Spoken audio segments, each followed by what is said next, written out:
acesso, porque você foi constituído sacerdotes de Deus, e este é o nosso privilégio.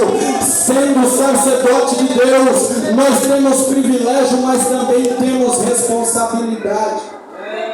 E aqui é onde aperta, que a responsabilidade é de manter o fogo aceso. Quando falamos de fogo, falamos de combustível. Quando falamos de fogo, estamos falando de avivamento. O fogo simboliza vida. Fogo simboliza presença.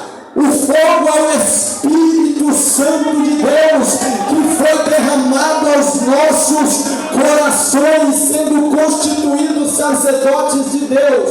Nós temos responsabilidade de mantermos a chama acesa, então não podemos deixar esta realidade. O texto é importante para nós, o texto fala conosco, o texto fala do altar, fala da manutenção que era necessária dar no altar. O texto fala conosco sobre como o ofertante deveria se posicionar diante do altar para oferecer uma oferta a Deus. E quando eu olho para as Escrituras, eu observo que não era de qualquer maneira, não era de qualquer forma que eles se posicionavam diante do altar para oferecer um sacrifício agradável a Deus. O fogo precisava estar aceso, o fogo no altar precisava estar fumegando, não era de qualquer forma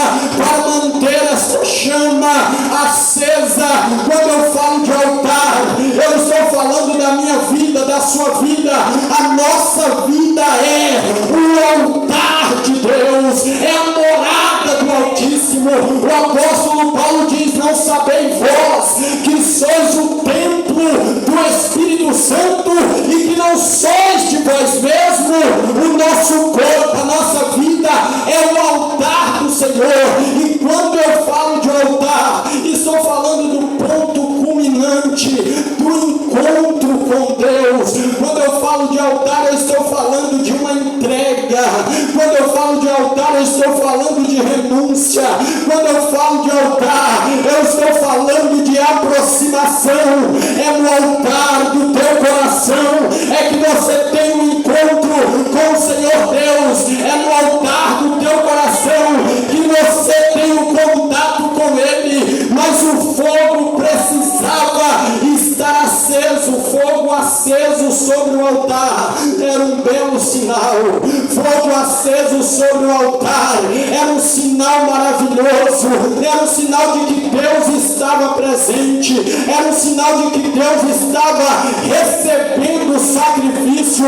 Quando havia fogo no altar, era um sinal de que o altar estava restaurado. Era um sinal de que o altar estava consertado. Era um sinal de que o altar não estava profanado. Mas quando eles olhavam para o altar e não havia fogo sobre o altar, este era um sinal ruim, era um sinal que não havia a presença de Deus. Altar sem fogo é um sinal de que Deus não está recebendo o sacrifício. Altar sem fogo é um sinal de que Deus não está ouvindo a oração. Altar sem fogo é um sinal de que o altar está quebrado. É um sinal de que o altar está desarrumado. É um sinal de que o altar está desconcertado. O profeta Elias, antes de oferecer o sacrifício a Deus, ele restaurou o altar do Senhor, que